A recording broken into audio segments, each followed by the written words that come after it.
You are 100% right. This person is trying to kill you very badly. The name is. The moment the truth begins to settle, it does not arrive politely. It floods, sudden, icy, unavoidable, and every ordinary thing in the room seems to sharpen into accusation. A laugh that used to be ordinary takes on a new meaning. A friendly gesture that once warmed your chest now looks like a practiced move in a larger, darker choreography. You feel the ground of your life tilt, the small certainties wobble, and the quiet corners that once felt safe begin to hum with a sound you can't yet name. It starts with a detail that will not leave you alone. A misplaced receipt, a car that showed where it should not have been, a message deleted and then recovered in the wrong light. These fragments do not form an accusation by themselves, but together they begin to build a portrait of something bigger, something that explains the sleepless nights and the sudden, rigid politeness from the person you trusted. Patterns stitch themselves between the moments you dismissed, and suddenly the invisible web is visible. You notice that this person's attention is precise in the way a predator's watch is precise, not random, but measured, patient, and confident that you will not see what they are doing. Their kindness is the same kindness you admired for years, but now it sits on the surface like varnish over something rotten. They place words carefully, they steer conversations to certain places, and they create alibis with surgical calm.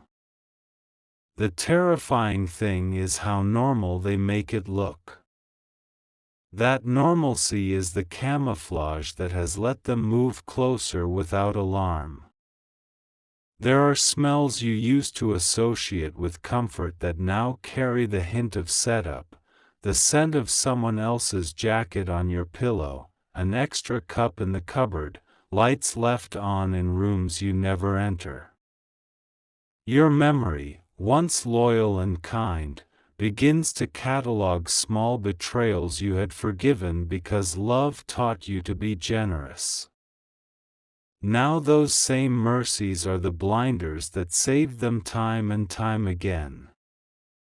Every kind explanation they gave yourself to hold on turns out to be a piece in the mechanism that led here.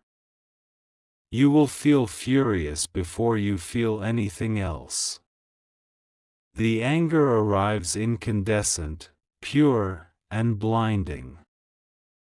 It burns away the exhaustion for a moment and replaces it with a fierce clarity. You remember every moment you were told it was your imagination, every time you were told you were being dramatic, every time someone smiled and called you sensitive. That anger will become your engine. It will sharpen you. It will not be your weakness. But do not confuse fury for recklessness. This is not a call to a rash act. This is a call to witness the pattern with ruthless honesty. You will walk the rooms of your life and name what you see. You will keep the fragments of evidence like a collector keeps coins, sorted, catalogued, never thrown away. The evidence does not have to be public to be powerful. It only has to be true. Truth, once gathered, is heavier than the lies that tried to bury it. There are small allies that arrive without fanfare. A neighbor who remembers a car leaving at an odd hour, a friend who noticed a story that did not add up, a receipt from a service you never requested.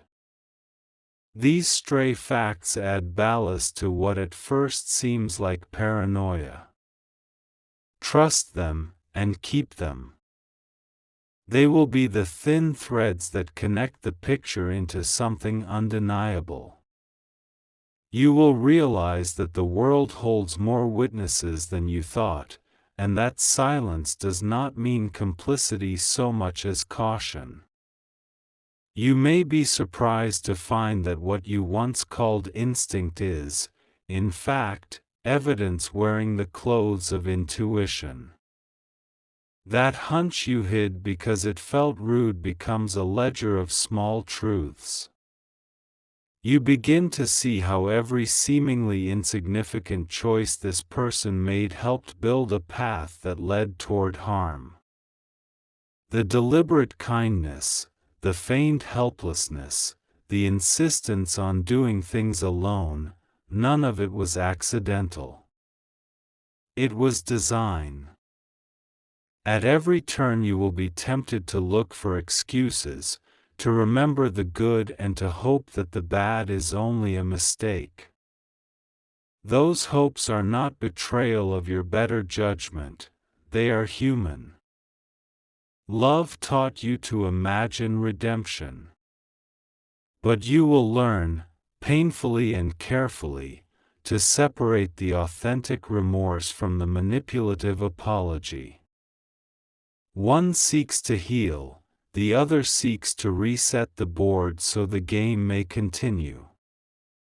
You will know the difference because the manipulative apology always lands where it leaves no trace and creates the illusion that nothing happened at all.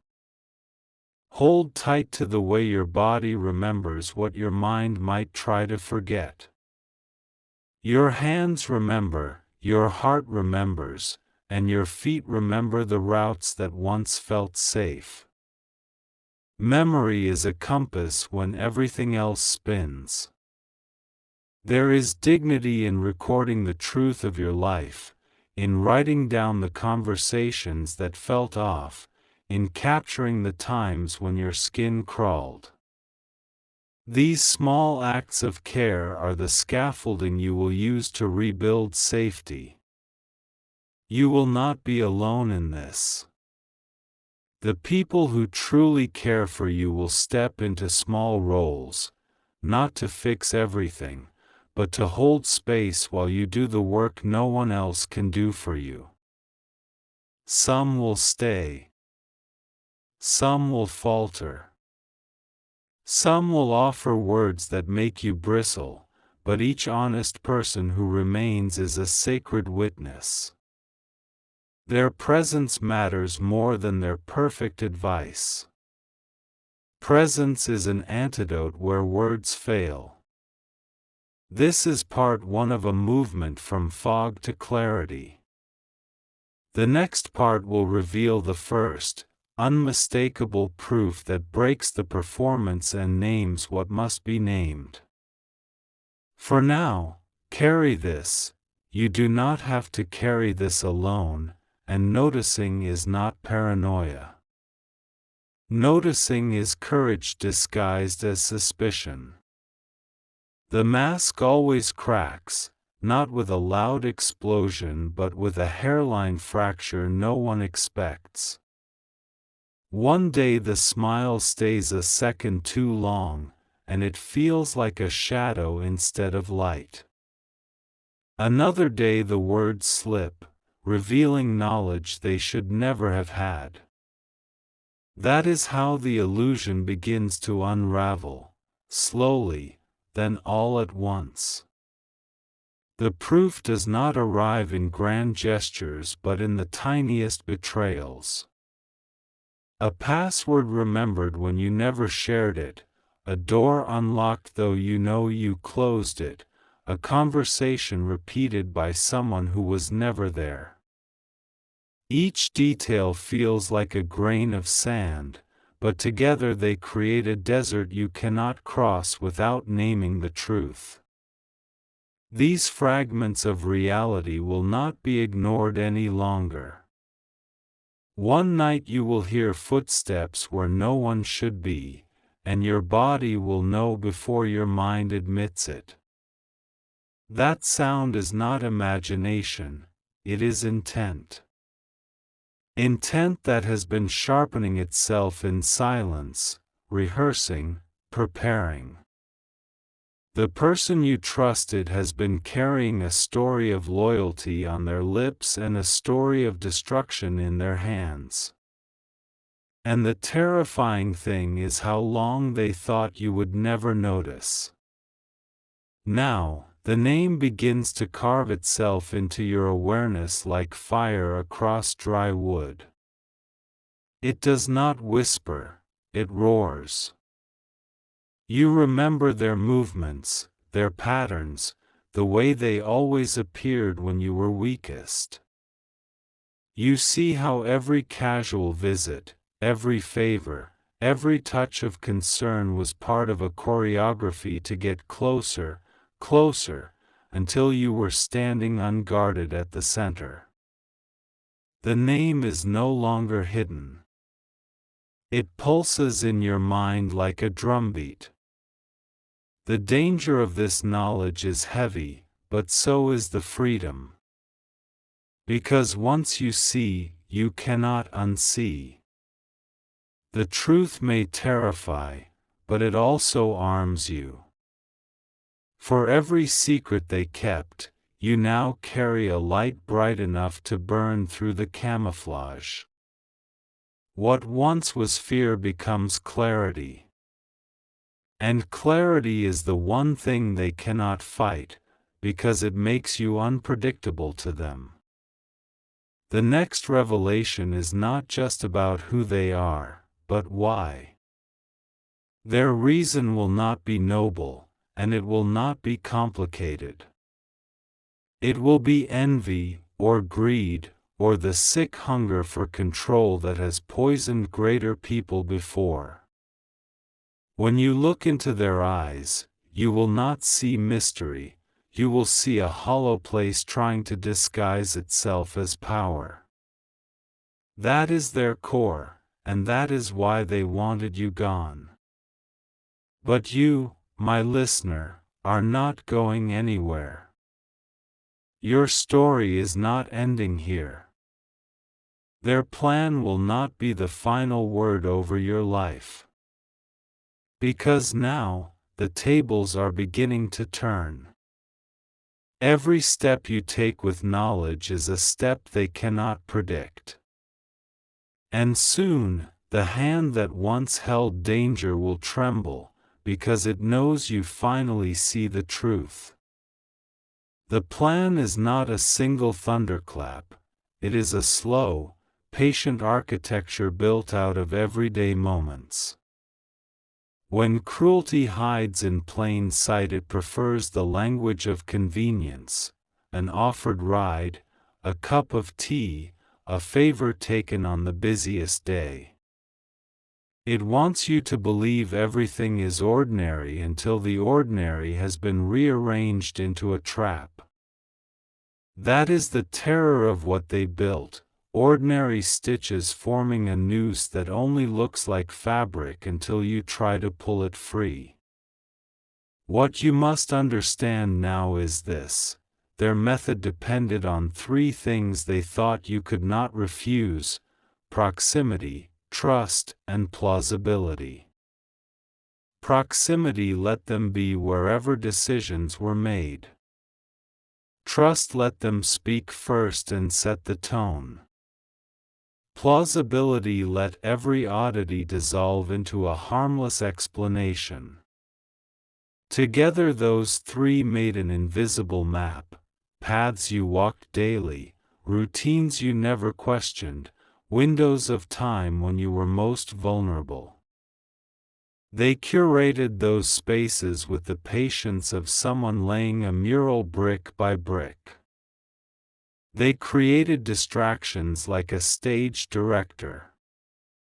While you watched one small scene, a warm smile, a quiet apology, a borrowed scarf, they rearranged the scenery behind you. They trained your attention to the soft things so you would not notice the hands moving the props. It's why, in hindsight, the pattern looks so cruelly obvious. The extra keys, the sudden errands, the moments they insisted on being the one to fix the little things. Each insistence was an experiment. Each experiment taught them how far you would lean before you called out the imbalance. Notice the places where they asked to be alone with you, not in dramatic confrontations but in ordinary, quiet corners. Those were not always meant to isolate you from rescue.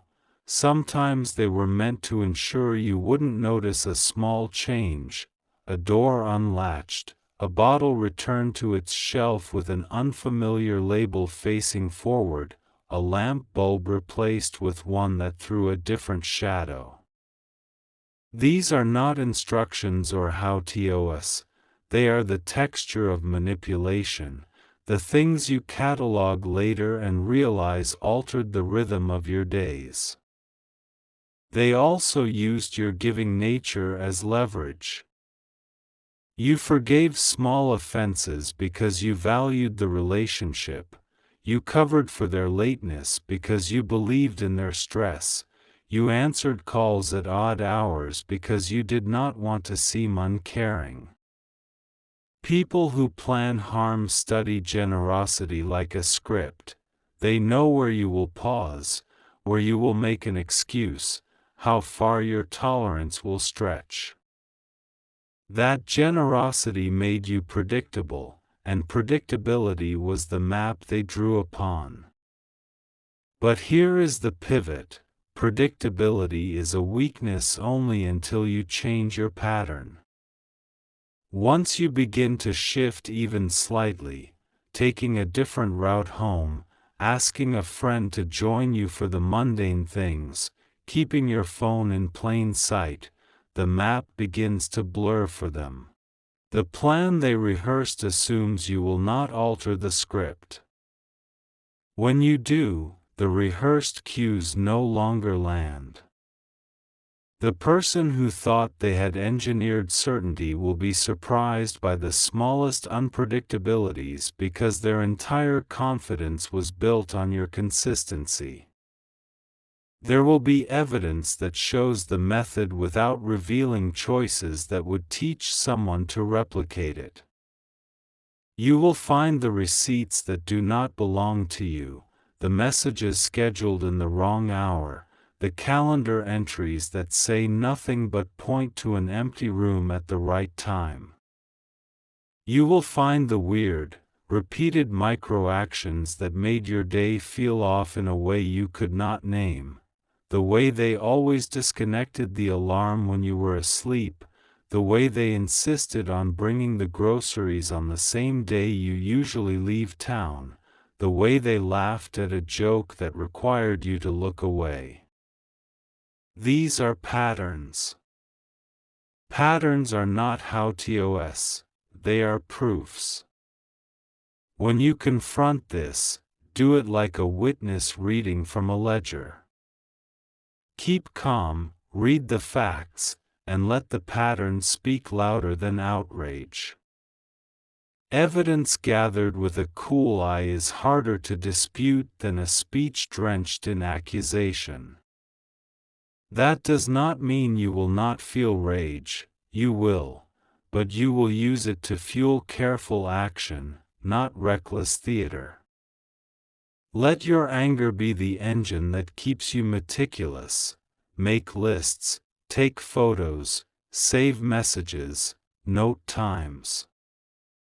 Small, methodical records turn suspicion into undeniable structure.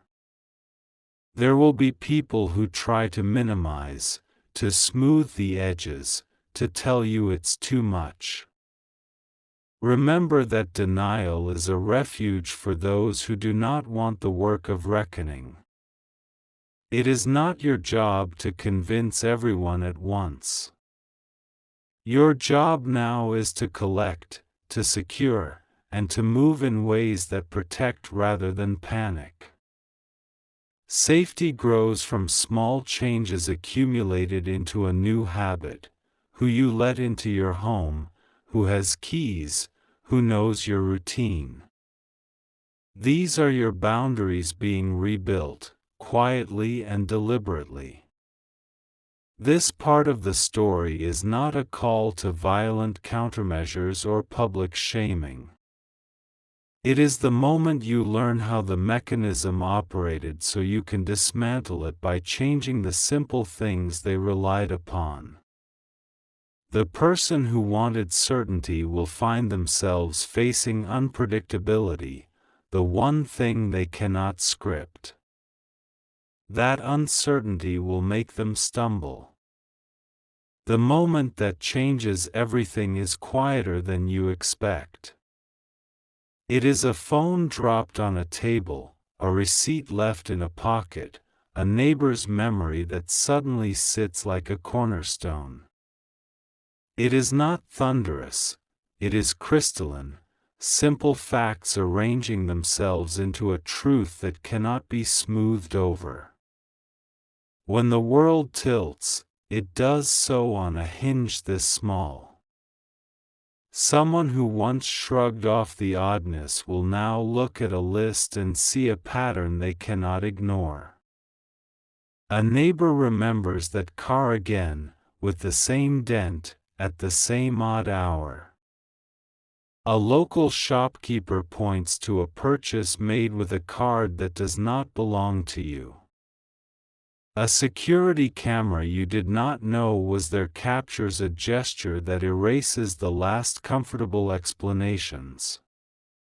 These small confirmations stack until denial has nowhere left to stand. You will feel the electricity of that moment, the way the air in the room seems to thin and clarify, as if truth has opened a window you didn't know was sealed. The person you suspected will try to front composure, but composure is brittle when facts press in. A smile that used to soothe now cracks around the edges. A practiced pause becomes a confession in its own right. The mask falls not because someone slammed it down, but because the hand that held it can no longer hide the tremor. Public unmasking is not a gladiator show. It is careful, factual, and relentless. It is the ledger laid out on the kitchen table. It is photographs, timestamps, named witnesses. It is the neighbor who speaks plainly, the colleague who remembers an unexplained absence, the document that proves the lie.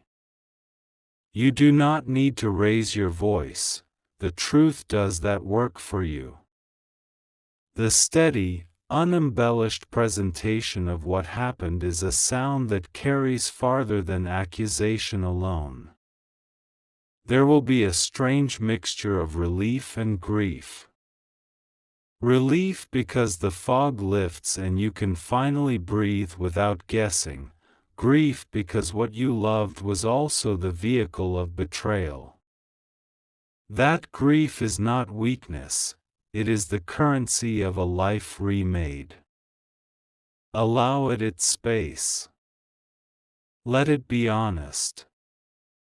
Tears will come at strange times, when you find an old photo, when you hear a song that once felt warm, when you open a drawer and see a token of trust. Each tear is a small reclamation, a way your body says, I am still here. Allies will show up in practical ways. Some will come with gentle hands and quiet questions, some will arrive with paperwork and clear-eyed plans. You will be surprised by the ordinary people who become your most reliable witnesses: a mail carrier who noticed a rerouted package, a barista who remembers the day their regular customer didn't show up, a coworker who saved a message you had dismissed. These small acts of noticing become the mortar that holds your case together. You will also see how fragile reputation can be. The person who built a life of outward kindness will find that kindness cannot sustain every lie. People will hesitate, because scandal is heavy and messy, but facts will ask for a reckoning that gossip cannot drown. The important thing is not how fast others choose to act, but that you move with steadiness and principle. Show the facts, do not let emotion be the only witness. When you present evidence calmly, you make it impossible for truth to be treated as drama.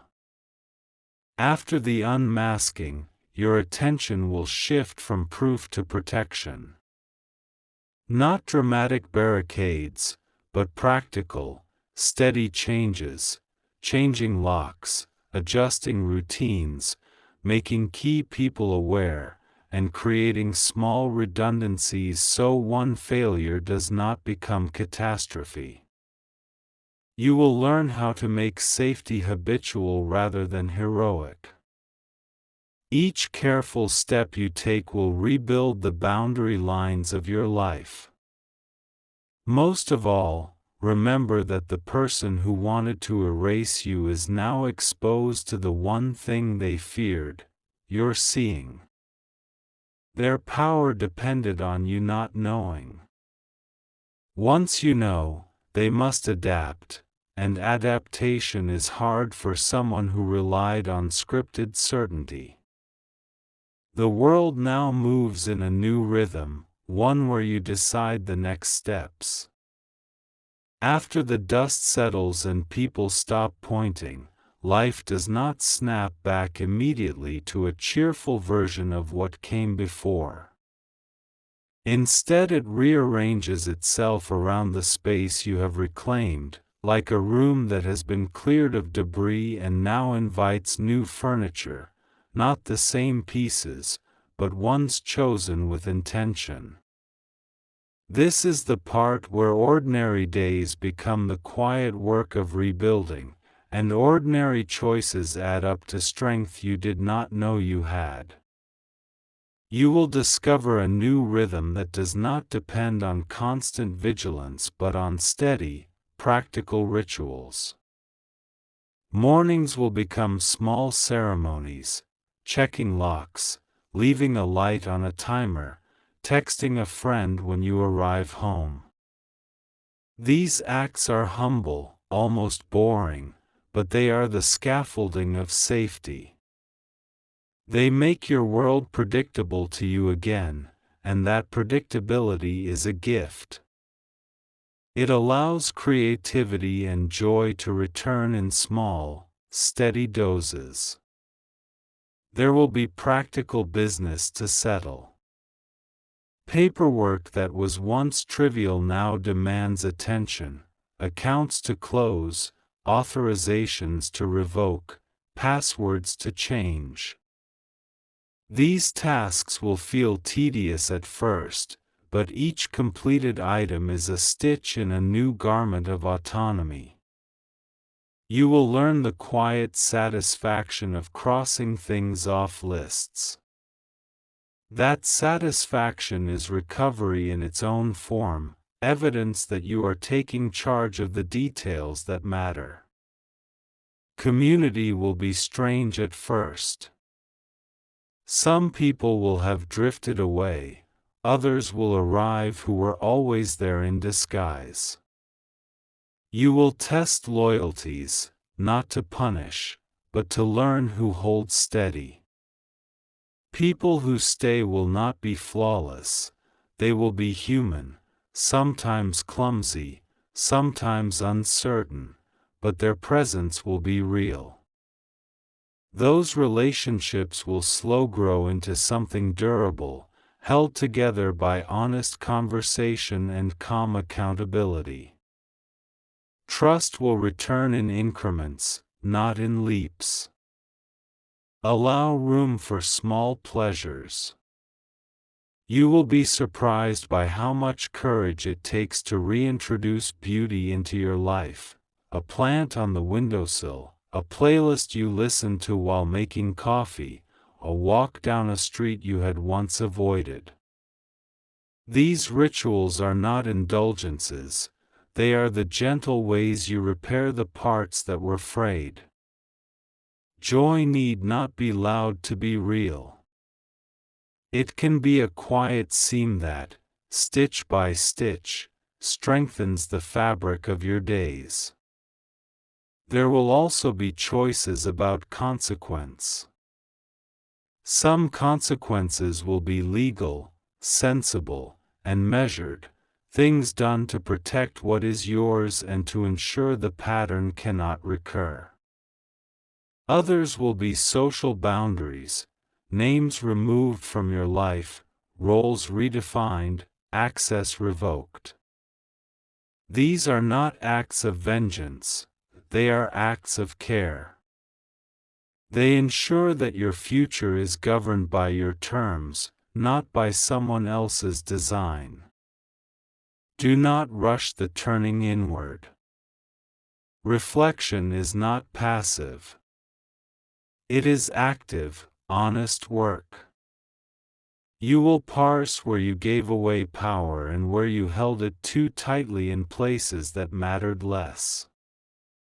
You will find lessons that do not shame but instruct, how to say no with clarity, how to find the small red flags early, how to keep records without becoming fearful. This is the education of resilience, painful, profound, and ultimately liberating. At times you will long for an easy answer, for a single gesture that erases what happened. There is no such gesture. There is, instead, accumulation, a slow gathering of steady choices that create a life you recognize as yours. Over time, the memory that once tightened your chest will relax its grip. That does not mean forgetting. It means holding the past with a steadier hand so it no longer jerks your course. You will find yourself surprised by new courage. It arrives in small acts, speaking up at a meeting, taking a solo trip, turning down a kindness that feels hollow because it comes from the wrong person. Each refusal is a boundary articulated. Each choice to go forward is a claim staked on the map of your life. Courage will become habitual, not performative. One unexpected gift of this season will be clarity about who you want to be next. Loss and betrayal sharpen priorities faster than any plan. You will discover what needs more time and where you want to spend your energy.